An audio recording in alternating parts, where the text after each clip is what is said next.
Good morning, everybody. My name's Larry Jacobs. This is Pre-K-12 Education Talk Radio, and it is the last day of May. March. May 31st, 2023.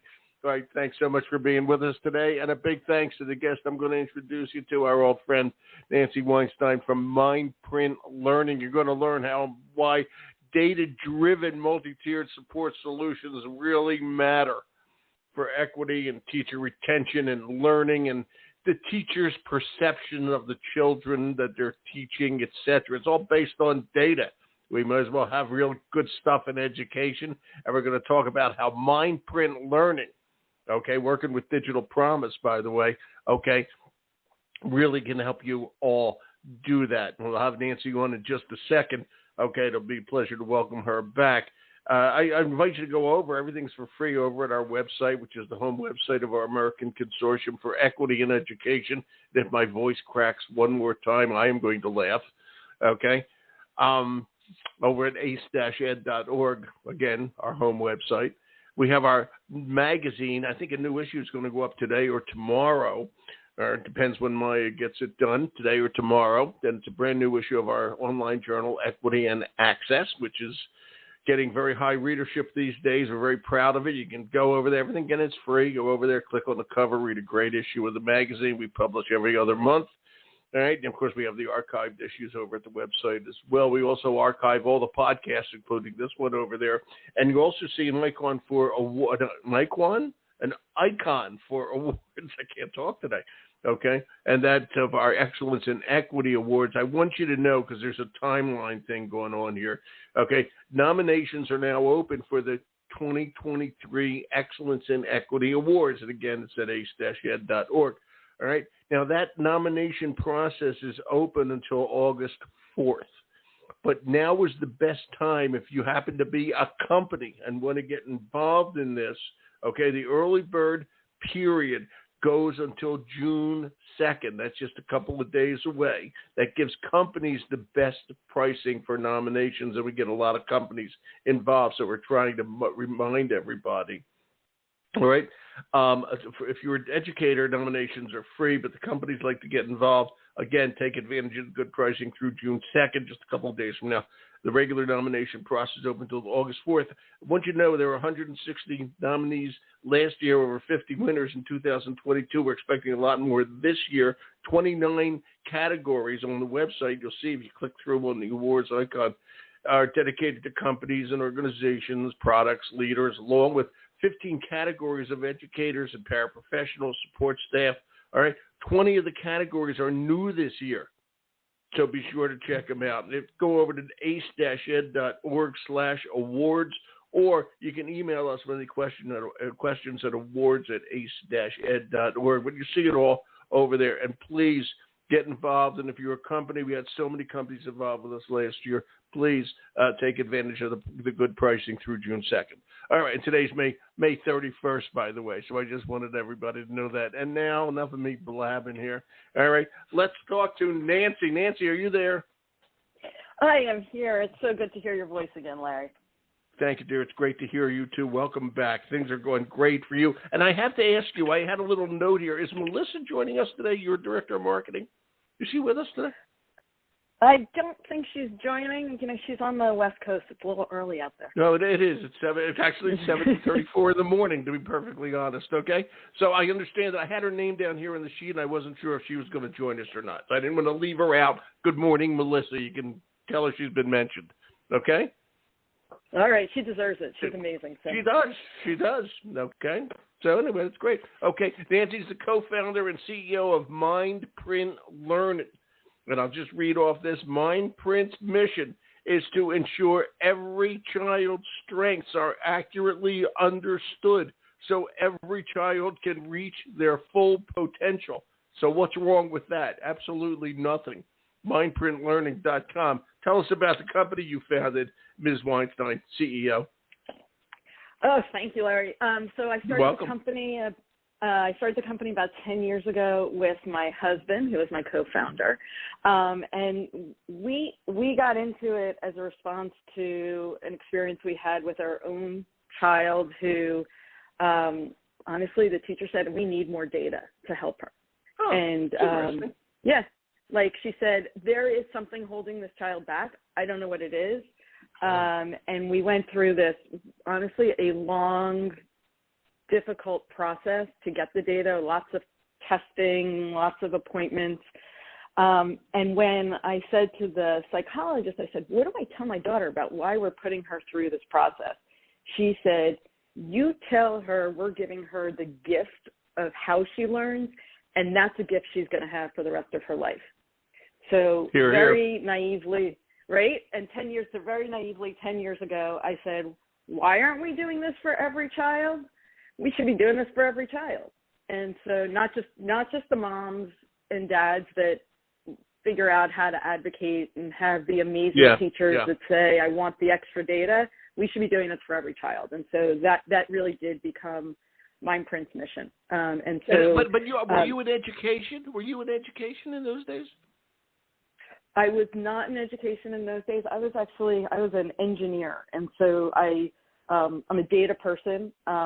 And I sort of got a sense for what the tests were all about going through the process with my own daughter, and said, these are tests that we can move this online, right? So all the tests we're still being entirely done on pencil and paper 10 years ago. Now there's some movement to online, but it turns out Penn Medicine, which is not far from us, University of Pennsylvania in Philly, had developed this. You're at Princeton, by the way. Everybody, they're at Princeton. Yeah. Good. So, so in New Jersey, and so they had developed this assessment, and then we said, wow, we can take this online to every child. And so that's what we did. We have a long-term relationship with Penn. And they're an amazing partner. Yeah, they are. I grew up in that neighborhood in West Philly. Okay, they are an amazing partner. Did. I know I did. Okay, and by the way, thank you for that amazing fact that Princeton is in New Jersey. Thank you. None of us knew that. Not everybody knows that. That's why we depend. Princeton. That's why we depend on you. And there is another Princeton, and they have more snow days than the one in New Jersey does because we. Where's that? Illinois? Is that Illinois? Is that Princeton, Illinois? Where is it? Where's the other Princeton? Come on. It might be. I'm going to say Wisconsin. Okay. I'm going to say. I think it might be Illinois. I think it might. We can look that up, but I think it might be Illinois. I'm going to defer to you, Larry. I'm just going to say it's at 5 o'clock. I'm going to look it up when you're googling a snow day. Hold on. Now you got me crazy here before we get into this. Hold on. Wait a minute. Princeton. I'm just googling it. Princeton. IL. Let's see. Is there one? Princeton, city in Illinois. There you go. There you go. Larry's always right. Defer to Larry. Active city, located 2 hours west of Chicago on Interstate 80. There you go. There you go, and that would explain the snow. That explains the snow. Thank you, Nancy, but we're not going to talk about that. And by the way, I asked you if you were an educator. The fact that you took your engineering degree, got so involved in education, took the time beyond your daughter, I have to say this, to understand all this, okay, and then get into school districts and show them what you were able to do and get the University of Pennsylvania involved. Okay, here's to you. I really mean it, Nancy. I mean, that's just an amazing story. And again, I want to say this. Yeah, I mean it. And another thing, and I know our profession is mostly women, but a lot of those women in the profession are teachers. Okay, God bless them. All right. But I got to tell you, there's more and more female entrepreneurship in the education industry these days. Okay, and you're one of the champs, Nance. I got to tell you, you're one of the champs. Fighting the good fight, Larry. You are. You always do. So now we've established that. So tell everybody about your product. What is your? By the way, you guys are Equity Award winners, but tell us about your product. I meant to say that before, but go ahead. Yeah, tell us about your product.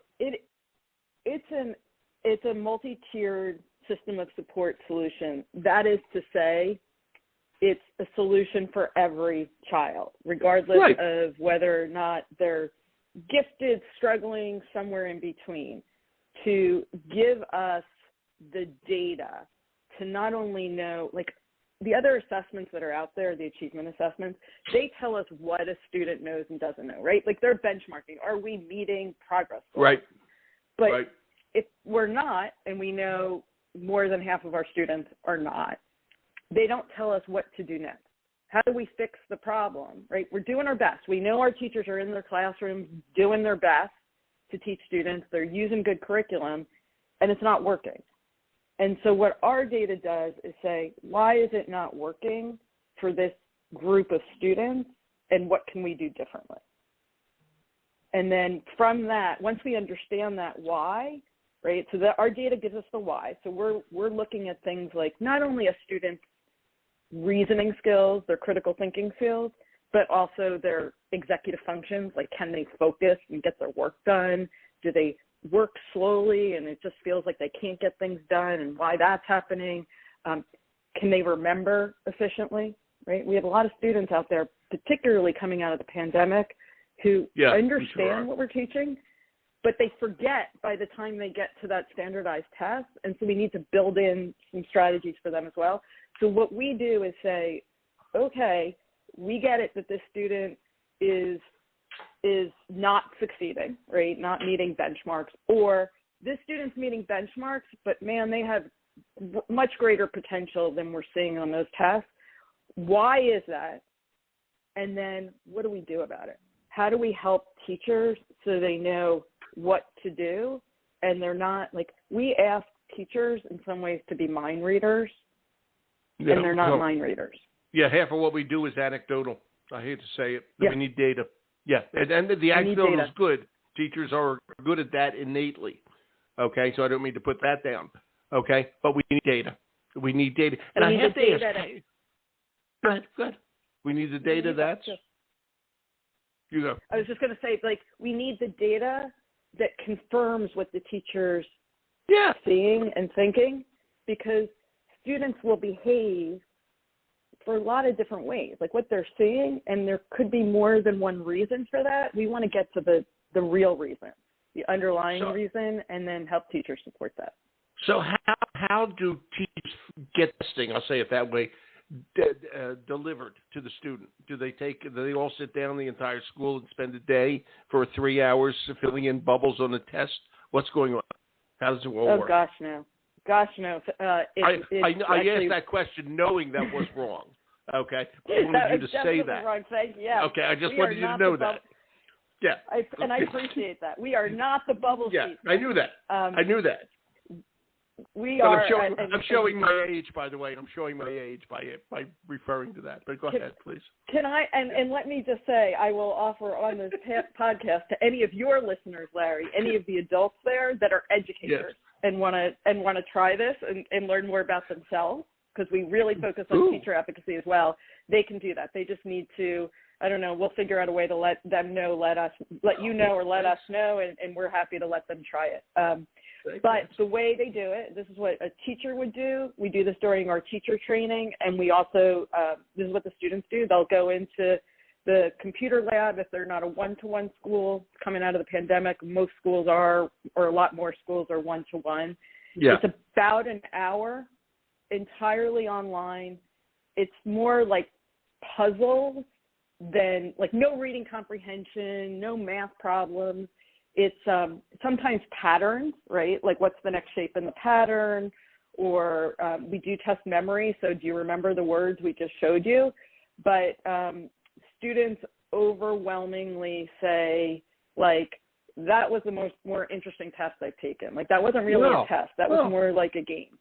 So, and let me tell you right there, what grades are we talking about? Can you deliver this to grade 1 as well as grade 12? How's it work that way?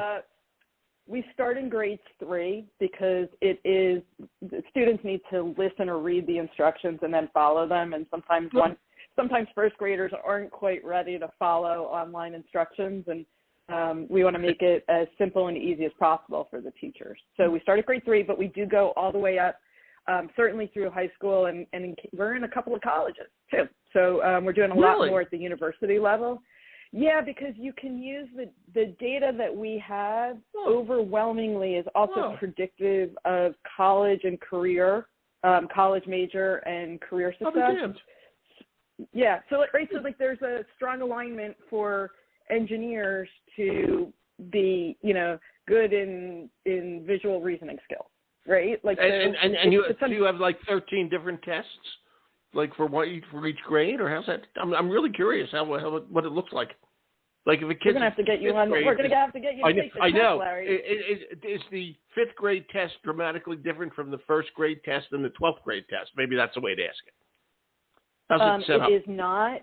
It's not. It's adaptive. But here's an interesting fact, Larry. These are good questions. Memory. Yeah. Here's interesting. Memory actually plateaus at around 10 or 11. So there's no reason for the 3rd grade test to be different from the college test. Now we won't talk about once we hit our age, Larry, and what happens when you hit a certain age. But in that period of time, can it tell me where my car keys are? Can it please tell me where my car keys are? I would love that. I think there is new technology to do that. Yeah. We can't do that, but there is technology, and there's a strategy, right? And using technology for the things that get harder, that's a strategy, and that's actually a lot of what we do is helping students say, it's okay if you can't remember, but you do need to use a strategy. Like some people will naturally remember everything, right? If that's not you can't just throw up your hands and say, I'm not going to do it, but you can have a strategy that makes it easier for you to do it. And that's what where we want to get students to.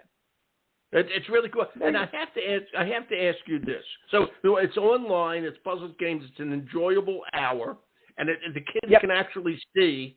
This is part I like. The student, I should say, can actually enjoy taking the test. They can see it's actually measuring something that might matter. Okay, I think that's the answer. Yeah. They see it as something that matters, and I think that's pretty cool right off the bat. Okay, and when we put together this test, one of the things that you wanted me to ask you, I'm going to just read the question, okay, which I rarely do, but I do want to do this because I think this is so important. Okay, what impact does teacher perception have in influencing student support? Now, I think we talked about anecdotal. Teachers are looking at kids all day long. They get a perception of either the kids or the group they're teaching. Okay, and sometimes that perception, as good as teachers are, with an innate ability to really look at these things, okay, they can be wrong. They can be wrong, and for years teachers were. And I'll use the example. For years, teachers were wrong. Okay, and I'm going back many, many years. I hope they looked at African American kids in big city public schools. These kids can't do anything. Okay, and so they pre-perceived. Okay, what was going to happen to these kids at the end result, which is absolutely absurd and racist, but it was there. Okay, and my point. Okay, is that people still, not necessarily racially, but they look at a kid, they work with a kid, they get a perception of the kid which could be totally wrong. Okay, and talk about how this affects teacher perception. Okay, I think this is a game changer. That is such an important phrase. Go ahead. I hope I didn't overstate it, but I really believe that. No, honestly, I think it really is everything. So. And just so you know, when we think about our model, we're doing a study funded by the Walton Family Foundation with Digital Promise. Which we're going to talk about that. We're going to talk about that in a second. Go ahead, yeah. But you answer my question, and we'll go into that, yeah. Yeah. The first thing you need to influence is teacher perception. Once you can change teacher perception, then you can change student self-perception. And then you're going to see growth in outcomes and improvement in behavior. But that is really where it needs to start.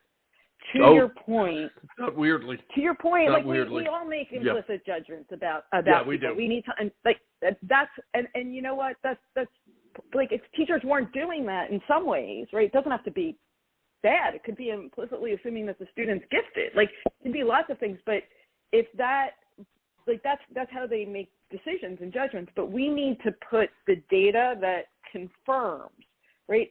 So we have had many, many conversations with teachers where they'll say, this student doesn't care, they're disengaged. And we look at the data and we're like, this is a gifted student who's sitting in your classroom. Exactly. And that's, or yes, maybe the student, maybe they're not gifted by the by certain criteria. But a capable student who might be struggling with attention, they are cognitively, you should not be asking them to sit for 25 minutes straight, and you are. And so if we can look at that and say, this is what they can do, right, easily. This is what is naturally going to be harder for them. How do we support them, rather than just saying this kid won't sit still, right? Or this kid's not motivated. And what we do is we look at the achievement data, and we look at this mind print data, again, around their reasoning and their executive functions and their memory. And we look at their social emotional data, right, like what you're saying. But over 50% of behavior problems are really rooted in learning problems, where the student's having a challenge sitting in the classroom. Exactly. And doing what you're asking them to do. And they're kids. They don't want to admit in front of their friends that they don't understand it. I mean, some do, but a lot don't. And so what do? They act out instead. We need to stop those referrals for behavior and get teachers the data so that they can help us. We got to understand it. Yeah, and data makes all the difference in the world. Okay, it's that simple. If we have a way to measure this, I mean, through, again, mindprintlearning.com, everybody. I mean, it's just incredible. And I want to go over this here. Let's go over this. I got this April 17th. It's now May 31st. Mindprint Learning, just going to read this press release. Mindprint Learning, the only online platform that enables schools to enhance their MTSS, multi-tiered systems of support practices, through affordable, objective cognitive data. Today announced a major partnership that was April 17th, okay, and $2 million in financing. Okay, the research partnership is with Digital Promise and is funded by the Walton Family Foundation. Everything good. Talk about all this. This is huge. Go for it, Nancy. Yeah, we are super $2 million. Excited. Walton has been incredibly generous with us, and we are excited to be working with Digital Promise, which is doing the research. So we have third-party validation, right? We want independent researchers looking at the data. And we're bringing in up to 9 schools. We're still recruiting because we want to make sure we're hitting a good diversity of schools. So we're urban, suburban, high SES, low SES, geographically dispersed as well, and bringing in those schools and showing that regardless of zip code, the model works. If you have the objective data and you can understand how students learn, then teachers can look at and great teachers understand we can improve the teacher efficacy, the teacher confidence that they can make a difference. And if I may, let's get down to economics, the teacher retention. Okay, if teachers are happy and kids are learning, they will stay at their job. Nothing worse than being frustrated in your job. You're a teacher, and if the kids aren't learning, okay, that ain't good. Okay, you're not going to be happy in your job. Teacher retention, okay? That's what this is about. Give teachers data. Let them teach the kids the way they should be taught. Everybody's happier. Everybody's better, and the teachers stay. We can't afford to lose any teachers. I didn't mean to interrupt, but I just did, okay? No, I'm really glad. That wasn't an interruption, and that was because not enough people are talking about that. They're talking about teachers feeling, there's too much work and, like, the behavior and the this and the that. I mean, and all those things are true. But ultimately what we see is that if teachers can do what they came to the building to do, which is to help kids, you are going to see there are going to be some, like we literally had someone was telling a story the other day, but literally the 30-year experienced teacher that's sort of counting the days to retirement came, had their mind print data and said to a colleague who just repeated it and said, this is why I got into teaching. I forgot what I forgot. Wow. This kind of says it all, doesn't it?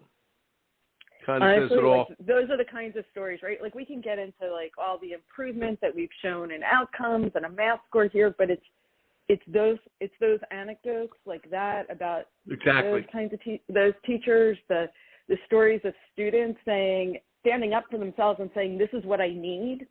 Those are the things that, that's why teachers get into teaching. That's what keeps me going. That's your next ad. That's your next ad. Reminds me of what told me why I got into teaching to begin with. I mean, it's that simple a tagline. It's just incredible what you can do here, you know. And I see it. You know, we're the Consortium for Equity in Education, and I think this is pretty obvious, but you know, it's a learning thing, but it's also an equity thing. Okay, and again, I want to get back to that perception. For too long, we've assumed certain peoples, just don't have it, and in fact, most of them do. Okay, and just talk about that, the equity side of all this, Nance, if you can, please. I mean, I think it's what we've been saying. First of all, thank you for doing what you do in terms of promoting equity, and we're glad we can play, you know, a small piece of that in terms of the data doesn't lie. If we see a kid who's capable with our data and they're not succeeding academically, we can't blame the kid. And we've, for far too long, blame the kid. And that is, like, we are the adults in the room. We need to say, what can we do differently? One of the things, though, about equity, and I think this is also really important, that sometimes you know, we hear people say equity is not equal, but, like, what does that mean? Right. In our case, when you look at certain populations of data, like depending on where a student body is, like we're seeing changes in student bodies coming out of the pandemic, we need to actually meet kids where they are, right? So we know that kids with who are exposed to chronic stress, ACEs, right, for those of you who are familiar, right, we know they have weaker executive functions based on that chronic stress. Now, we also know we can address that, but we need to start and have an environment that supports students where they are today, because if your executive functions are weaker, again, we cannot expect students to sit in a seat for 25 minutes, let alone 50 minutes, or an 80-minute block period and not get up, walk around, be active. It's not fair to them. Their brains won't do it. Won't do it. And so we need to create the environment that meets our student population and not say, well, that's what they're doing at that school down the street, so that's what I want to do. No, we need to meet our students where they are, and now we can know where they are because we have data to do that. Well, everybody always says that, and you're absolutely right. You know, we need to meet the students where they are, but now we can actually find out where the heck they are. Okay, isn't that important? We can actually do that. And, you know, it all begs the question. I love your testing. I love your company, et cetera, et cetera. I know it's accurate. I know it's reliable. But what usually, and you've worked with enough school districts now, all right? And by the way, when they do the testing, is it mostly district-wide, or do you see it teacher by teacher? That's question A. How's it work? Or student by student, however you want to answer that. It's district-wide. There are a small set of our schools that will do it in students once they're identified for Tier 2, like smaller group intervention, and they'll just do it then. Most of our schools realize that Tier 2 or difficulties are fluid, and once you have this data on students, it's pretty stable. So most of our schools test every 3 years. They don't even test every year because our data is pretty stable, but we'll integrate for them on an ongoing basis with their achievement data, with their SEL data. So we're keeping constant monitoring to make sure that students are progressing the way they should. That's great. And my question then is, once the results are in, all right, given any school, and we have to talk generically, or you could use anecdotes from different districts if you want, the success stories, however, what usually happens post-testing? Okay, they do the test, they get the results, they all go, holy cow, now what? Just from what you found, what usually happens? So usually we sit with the administrative team, and we say, what are the trends that we're seeing in the data, right? Like, is for some reason 7th graders underachieving more than 6th graders, right? Like, are they just sort of, and what can we do for them based on the data? Like, are we seeing these trends? Frankly, more often than not, you see trends and differences in the achievement data, and the cognitive data, our Mindprint data, is consistent, which means there's something in the curriculum that we're not meeting students where they are. So let's go dig in and find out what is not working for this for these students, right? So now we're getting like full district-wide changes and improvements, right? So administrators can build that into their strategic plan, right? So we had one district that was, their students had weaker verbal skills, and they were using a math curriculum that was so heavy on reading, right? And we're like, why aren't you using the curriculum with more visuals in it, right? Let them exceed in math. Let's not double down on what's hard for them. Like, there is time for reading, and we're going to do that in ELA. But when we're in math, we don't want to hold them back in math. And so they literally changed their curriculum based on the Mindprint data to say we need to stick with a more visual curriculum. Wow. So there are strategic decisions that we can make. And so that's the first thing, because honestly, when it comes like sort of top down and we know it's going to hit everyone, like we know we can have the largest impact, right?